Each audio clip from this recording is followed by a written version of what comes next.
बल्कि हम लीड करेंगे वर्ल्ड को।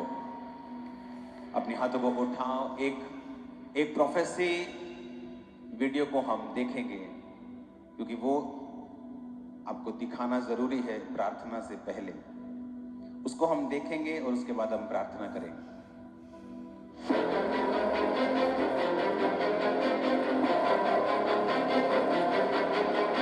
परमेश्वर आने वाले समय की बातें अपने सच्चे दासों भविष्यद्वक्ताओं पर पहले से ही जाहिर कर देता है। परमेश्वर के दास अपोस्टल अंकुर यूसुफ नरूला जी ने 8 अगस्त 2024 की व्हाइट गारमेंट्स मीटिंग, जो अभी भी यूट्यूब के ऊपर अवेलेबल है, उसमें भविष्यवाणी करी कि आने वाले समय में फॉरेन देशों में पॉलिसीज चेंज होंगी।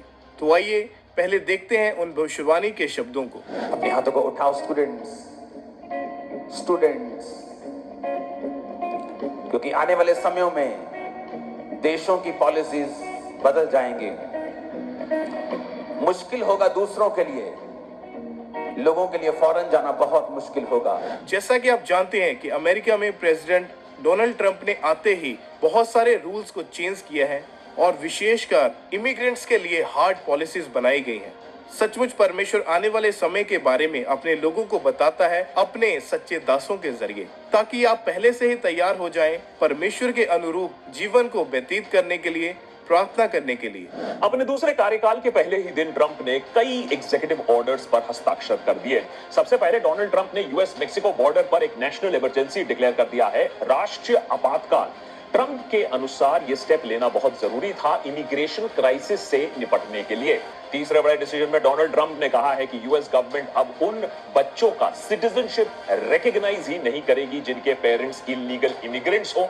ये ऑर्डर उन बच्चों के भी बर्थ राइट सिटीजनशिप को मान्य नहीं मानेगा जिनके parents temporary work visa, student visa या टूरिस्ट वीजा पर यूएस आए हो। ट्रंप का सबसे बड़ा कैंपेन इशू और ट्रंप 2.0 सरकार का सबसे बड़ा एजेंडा रहेगा इमिग्रेशन का इशू। अब सदर्न बॉर्डर पर इमरजेंसी डिक्लेयर करने के साथ साथ ट्रंप ने यह भी बता दिया है कि उनके सेकेंड टर्म का मेन फोकस इमिग्रेशन का मुद्दा रहेगा। उन्होंने पहले अपने कार्यकाल में भी इलीगल इमिग्रेशन को लेकर काफी कुछ काम किया था, लेकिन इस बार वो काम को पूरी तरीके से खत्म करना चाहते। सुनो, उस वर्ड को दोबारा सुनेंगे जो मैंने कहा था, दोबारा से उस वर्ड को। कितने जानते हैं? इंटरनेट पे पड़ी है, ये जाके देख लेना। अभी भी जो मीटिंग हुई थी व्हाइट गारमेंट पर, फ्यूचर में फॉरेन जाना नियर टू इम्पॉसिबल होगा लोगों के लिए, खासकर जो विजिटर वीजा पे जाके, मैंने आपको बताया था कि वहां रहते हैं। फ्यूचर में मैंने देखा सो स्ट्रॉन्ग पॉलिसीज हैं, और अगर आप मेरी टीम से पूछें, उन्हीं दिनों से मैंने काम करना स्टार्ट कर दिया था अपने लिए, अपने वीजास के लिए, ताकि मुझे फ्यूचर में दिक्कत ना हो। और मैं बहुत आगे पहुंच गया हूं कि दुनिया में मुझे कहीं भी जाना हो, सुनो, तो मुझे वीजा लेने की जरूरत नहीं पड़ेगी फ्यूचर में। तो मैंने तब से काम करना स्टार्ट कर दिया था। तो मैंने बताया था कि बहुत मुश्किल होगा, वेरी टफ।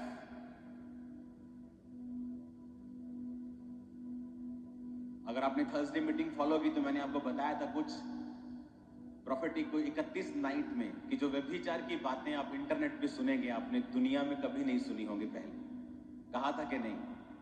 अब माता पिता के साथ गलत करना ये इंटरनेट में आम लोग बोल रहे हैं। देखिए वीडियोस, कितना बवाल मचा पड़ा।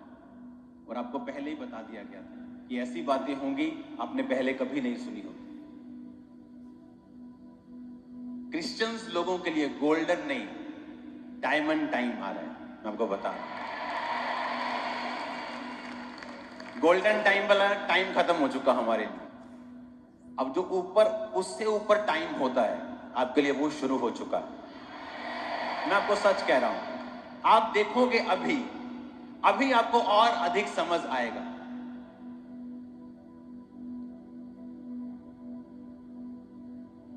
किसी मुद्दे पर मैं अपनी वाइफ से बात कर रहा था, किसी विषय के ऊपर, तो मैंने कहा, क्या तूने नोटिस किया कि हर साल जब मौसम पंजाब का चेंज होता था, तो जब परालियां कटती हैं या उसमें धूल उठती है बहुत, तो एक AQI जो होता है, PM2 जो 10 जो पार्टिकल्स होते हैं, जो पोल्यूशन हवा में इतना होता है कि हर साल हल्का सा गला खराब फील होता है, 1-2 दिन गर्म पानी पियो, कुछ खाओ पियो, मेडिसिन खत्म हो जाता है। लेकिन जब कोविड स्टार्ट हुआ और हम सड़कों पे थे, पहले दिन ले हैंड कर रहे थे, अंदर आके लोग मिलते थे मुझसे। एक लड़का आके मुझसे मिल रहा था ऑफिस में, और मैंने उससे 15-20 मिनट बात की। जाते जाते कहता मेरे लिए ना एक और प्रेयर करना, मैं जब भी कोविड टेस्ट कराता हूं मेरा पॉजिटिव आता है। और मेरे सामने बैठा 15 मिनट से। मेरे पास एक पंजाब की बहुत बड़ी संस्था है का एक आदमी बैठा था मेरे साथ, बहुत ऊंची पोजीशन पे था, क्रिश्चियन नहीं था। और जब वो मेरे पास बैठा था तो उसके रिलेटिव को कोविड हो गया था पहली वेव में। जब कोविड मतलब मौत थी, किसी के घर में निकलता था तो ऐसा लगता कि गुनाह कर लिया इन्होंने। और उसके देखते देखते मैंने उसके रिलेटिव पे नाक पे हाथ रख के प्रार्थना की थी और वो ठीक हो गया था। और अगर आप कहेंगे तो वो टेस्टिमनी देने के लिए भी तैयार है, ऐसी बात नहीं। और ये अन्य जाति लोग हैं हाई पोजीशंस के ऊपर। और मैंने इसको कहा कि पहले जब थोड़ा बहुत होता था, कोविड के बाद तो बिल्कुल नहीं हुआ, हल्का सा भी गला खराब नहीं। क्यों? जब अंधेरा बढ़ेगा ये राइट टाइम होगा आपके शाइन करने का और ऊंचे जाने का। अभी तो कुछ भी नहीं, मैंने आपको जो जो कहा था अभी पूरा होना शुरू। किसी को नहीं लगता था इंटरनेट पे क्या चल रहा है, कौन सा बंदा जीतेगा, उसका डाटा देखकर प्रोफेसी करना अलग बात है। पर उस समय क्या चल रहा था कि लोग फॉरेन पे फॉरेन जा रहे थे और जाना इजी और पैसे हैं आप चले जाओ। लेकिन परमेश्वर ये कह रहा था कि ऐसा नहीं चलेगा, क्योंकि ये मुश्किल होने वाला है। फ्लो के अगेंस्ट प्रोफेसी करना जो परमेश्वर की ओर से होता है, वो डाटा देख के आप नहीं कर सकते। आप नोटिस करो, तब जिस टाइम मैंने ये प्रोफेसी की, कितने थाउजेंड्स में लोग बाहर जा रहे थे और इजी हो गया था, पैसा खर्चो बाहर, पैसा खर्चो बाहर। लेकिन परमेश्वर ने कहा था ऐसा नहीं होगा फ्यूचर में, क्योंकि बहुत स्ट्रॉन्ग इमिग्रेशन रूल्स होंगे, जाना बहुत मुश्किल होगा लोगों का। लेकिन मैं आपको बता रहा हूं, इसी से पता चलेगा कि आप लोग मसीह की संतान हैं और अलग हैं और चुने हुए हैं और निज प्रजा हैं। कैसे? आपके ऊपर जो फेवर होगा, मैं आपको बता रहा हूं, अगर 1000 फाइल में से एक पास होनी होगी, वो एक आप होंगे, सिर्फ आप। मैं आपको बता रहा हूं, क्योंकि जितना अंधेरा बढ़ रहा है उतना ज्यादा परमेश्वर अपने लोगों के ऊपर रोशनी को चमकाएंगे। क्योंकि अगर अंधेरा बढ़ेगा तो रोशनी अधिक चमकेगी। अगर ये शेड नहीं था, अगर मैं शेड हटा के ये लाइट्स लगाऊं तो इसके कोई वैल्यू नहीं है धूप में। पर अब शेड पड़ा हुआ तो इन लाइट्स की वैल्यू है, क्योंकि ये कुछ ऐड कर रही हैं। अगर इसको पूरी तरह से बंद कर दूंगा ये और चमकेगी। उसी तरह से ये प्रोफेसी करने का मतलब ये था कि आपको मालूम होगी परमेश्वर जानता है कि क्या हो रहा है और फ्यूचर में क्या होगा। जब मैंने आपको बताया कि इस साल हम ऐसी व्यभिचार की बातें सुनेंगे इंटरनेट के ऊपर कि आपने जिंदगी में कभी नहीं सुनी होंगी। कॉमेडी के नाम के ऊपर इतनी भद्दी बातें आपने कभी लाइफ में नहीं, मैंने कभी नहीं सुनी। हमने वो सुनी। ये परमेश्वर की निशानी थी कि जो मैं कह रहा हूं वो हुआ, और जब मैं वो जो कह रहा हूं वो भी होगा। मैं आपको कह रहा हूं आपके लिए बहुत इजी होगा, वेरी इजी। खुदाबंद आपको ऐसे आगे लेके जाए। इन डिलीवरेंस वीक्स के दौरान मैं आपको बता रहा हूं, वो स्पिरिचुअल मूर्ख ही होगा जो मीटिंग्स को मिस कर रहा होगा बिना किसी बहुत बड़े रीजन के। क्योंकि जो ग्रेस आप आज रिसीव कर रहे हो, जो ग्रेस आप पाके जा रहे हो, आपकी लाइफ को वो इजी करेगा और डिलीवर करेगा। अब हालेलुया, हालेलुया।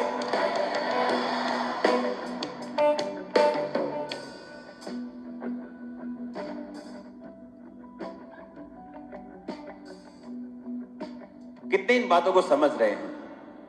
आपने कभी ऐसा सुना था मजाक? क्योंकि माता पिता के साथ सोने की बातें कर रहे हैं, उनको गलत देखने की बातें कर रहे हैं। और प्रभु ने मुझे साल के शुरुआत में बता दिया था कि ऐसा होगा, व्यभिचार की बातें महिमा मंडित होंगी।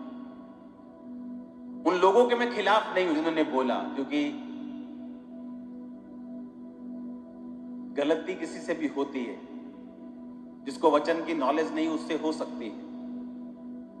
और आप समाज को भी देखो, जब तक कोई चल रहा है, उड़ रहा है, तब तक उसके साथ हैं। जैसे कोई नीचे आया उसको अनफॉलो कर देते हैं। ये है रियल समाज। वो आपसे प्यार नहीं करता, वो आपकी मशहूरी से प्यार करता है। जीसस है सिर्फ जो आपसे प्यार करता है। जब आप डाउन होते, जीसस कभी आपको छोड़ता नहीं, आपको अनफॉलो नहीं करता। आपसे मिस्टेक हो जाती है, आपको वो अनफॉलो नहीं करता, आपको छोड़ता नहीं। वो एक मिस्टेक किसी ने कर दी, पहले उसके पीछे पीछे घूमते हैं, मेरा पॉडकास्ट करो, मेरे साथ करो, मुझे बुलाओ। और जब कोई वो गलती करता है उसको अनफॉलो कर देते। क्यों? क्योंकि दुनिया फ्लो के साथ चलती है, ये आपकी सगी नहीं है। जीसस फ्लो के साथ नहीं चलता। सारी दुनिया एक तरफ थी और पतरस बैठा था उदास होकर। जीसस पतरस के पास आके कहते हैं, क्या तुम मुझसे प्यार करता है? कहता, हाँ प्रभु, मेरी भेड़ों को चरा। फिर पूछा, क्या तुम मुझसे प्यार करता है? प्रभु तू जानता है मैं तुझसे प्यार करता हूं, मेरे मेमनों की रखवाली कर, मेरे मेमनों को चरा। 3 बार उससे बुलवाया, क्योंकि 3 बार पतरस ने इनकार किया था। और परमेश्वर ने बताया कि मैं सचमुच तुझसे प्यार करता हूं। दुनिया आपको छोड़ देती, देखो मशहूर लोगों को अनफॉलो, पॉडकास्ट कैंसल। क्यों? अरे अभी तो उसको सपोर्ट की जरूरत है, उसने मिस्टेक की है, वो माना है मिस्टेक अपनी। पर ये दुनिया अलग है, ये दुनिया अलग है। आजकल डिजिटल गिद्ध है। डिजिटल गिद्ध पहले होते थे आके लाश खाते थे, आजकल गिद्ध जो है वो डिजिटल हो गए हैं। एक दूसरे की कमियां पकड़ते और वीडियोस बनाते ताकि उनको व्यूज मिल सके। वो गिद्ध हैं लेकिन डिजिटल वाले, ये आपके सगे नहीं है।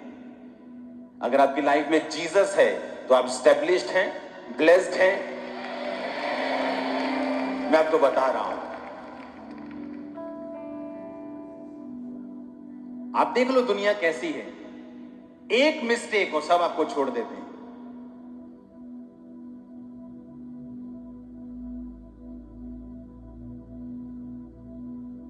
बोलो, जीसस के जैसा ना कोई है, ना कोई होगा, ना कोई था। आमीन। जीसस एक जगह बैठे हैं और एक वैश्या उनके पांव को धोकर, उनके पांव पर इत्र मलकर बालों से पोंछने लगी, आंसुओं से भिगोने लगी। और जो बंदा जिसने जीसस को बुलाया था कहता, क्या ये मनुष्य जो अपने आप को भविष्यद्वक्ता कहता है नहीं जानता कि कैसी औरत उसके पांव को छूती है? तो जीसस ने कहा, क्या तुम नहीं जानते कि वैद्य की जरूरत बीमारों को है? मैं धर्मियों को नहीं पापियों को बुलाने के लिए आया हूं। आपकी पड़ोसन, आपका पड़ोसी जितना मर्जी अच्छा हो, जब आप छोटे बच्चे होते हैं वो आपको तभी किस्सी करते हैं और पकड़ते हैं जब आप साफ सुथरे होते हैं। आप पे गंदगी लगी हो, आप नाली में गिर के आए हो, आप पे गोबर लगा हो मुंह पे, वो कभी चूमते नहीं। एक मां है जो आपको बिना साफ किए भी चूम सकती है। तो जब आप जीसस के घर में जाते हैं, चाहे आप नशा करके आए होते हैं, तब भी आपको प्यार मिलता है। क्यों? क्योंकि यही आपकी असली मां का घर है। लेकिन आपका पड़ोसी, जब आप नशा करके जाते हैं, वो आपको चूम नहीं सकता क्योंकि वो आपका असली मां नहीं है। जिस दिन मैं बचा था, जिस दिन मैंने फर्स्ट टाइम लाइफ में जीवित चर्च में एंटर किया था, उस दिन मैंने नशा किया हुआ था। नशा करके बाइक पे देखने के लिए गया था। उन्होंने कहा, गाड़ी मत लेना, बाइक ले लो, हमारे घर हमारा गलियों में है, तो बाइक लेके हमारे पीछे आ जाओ। तो अगर शायद मुझे भी कोई पीटता कि चर्च में एंटर करके नशा करके, मारो इसको केस कर दो, इसको जेल भेज दो। क्योंकि जो असली मां होती है, जब वो अपने बच्चे को गंदा देखती है, उसे साफ करना चाहती है। इसलिए जीसस ने कहा, आओ मैं तुम्हें साफ करूंगा, आओ मैं तुम्हें चंगा करूंगा, आओ मैं तुम्हें स्ट्रांग करूंगा, मजबूत करूंगा, अलग करूंगा। हालेलुया। और पड़ोसी क्या कहता है? पुत्र जा पहला मुंह धो के आ, जा पहला कपड़े पा के आ, जा पहला सोना बन के आ, फिर मैं तेनों किसी करा। यही फर्क होता है एक असली मां में और एक पड़ोसी में। जीसस एक असली माँ है, एक असली बाप है, इससे मालूम होता है। उसने कहा मैं पापियों से नफरत नहीं करता हूं, मैं पाप से नफरत करता हूं, पापियों से प्यार करता हूं। अपने हाथों को उठाओ, सुनो मेरी बात। अगर अपनी जिंदगी में अभी आशीष देखनी है और जो फ्यूचर में आ रहा है आपको उसका हिस्सा नहीं बनना है, मैं आपको फिर बता रहा हूं, फ्यूचर में सब चीजें खाने से लेके इंटरनेट से लेके जो बेसिक चीजें हैं दुनिया की, पूरी दुनिया की चंद लोगों के हाथ में होंगी और फिर वहां से वो दुनिया घुमाएंगे। छोटी छोटी करियाने की दुकानें बंद होनी शुरू होंगी क्योंकि उनको होल्ड करना है फ्यूचर में। वो नुकसान करा के भी अपने बड़े बड़े स्टोर्स चलाएंगे क्योंकि वो सब चीजों को खत्म करना चाहेंगे। वहां से वो कंट्रोल करना चाहेंगे क्योंकि पब्लिक कंट्रोल होगी खाने से, बेसिक चीजों से, और ये बढ़ती जाएंगी चीजें। और मैं आपको बता रहा हूं, अगर अब आपका रिलेशन प्रभु के साथ मजबूत नहीं हुआ तो आप सफर करेंगे। अगर अब यूथ पाप की तरफ घूमता रहा तो सफरिंग्स होंगी आगे, क्योंकि मुश्किल हो जाएंगी चीजें, यहां पर भी बाहर भी। लेकिन मैं आपको बता रहा हूं, परमेश्वर चुनेगा लोगों को और इतना बढ़ाएगा, मैं आपको बता रहा हूं, आपके बीच में से चुनेगा। आपका रिलेशनशिप प्रभु के साथ अब स्ट्रांग नहीं, अब हाई लेवल का होना चाहिए, क्योंकि अब नहीं चलेगी आधे घंटे की प्रार्थना रोज, नहीं चलेगी। अब अंधेरा बढ़ेगा, आपको प्रेयर, आपको अपना रिलेशनशिप स्ट्रांग करना पड़ेगा।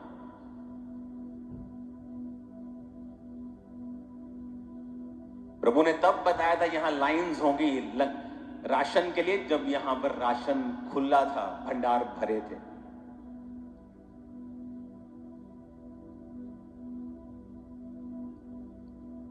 आप देखोगे हर देश में, बड़े बड़े देशों में भी मास किलिंग्स की, मौतों की खबरें आएंगी। यहां पर भी आप देखोगे लोगों का जो उनका पेशेंस है खत्म होना शुरू होगा। चीजें मुश्किल होंगी, लेकिन मैं आपको बता रहा हूं, आपके लिए प्रभु का एक बड़ा प्लान है। आप चमकेंगे, आपको स्ट्रॉन्ग क्रिश्चियन लाइफ अब अपनानी पड़ेगी। अपने हाथों को उठाओ, अपने भारत देश के लिए प्रार्थना करते हैं। खुदा बाप, हमारे देश को तो ब्लेस कर, इसे हर तरह की गंदी योजना से बचा के रख, हमारे देश को ऊंचा कर खुदाबंद।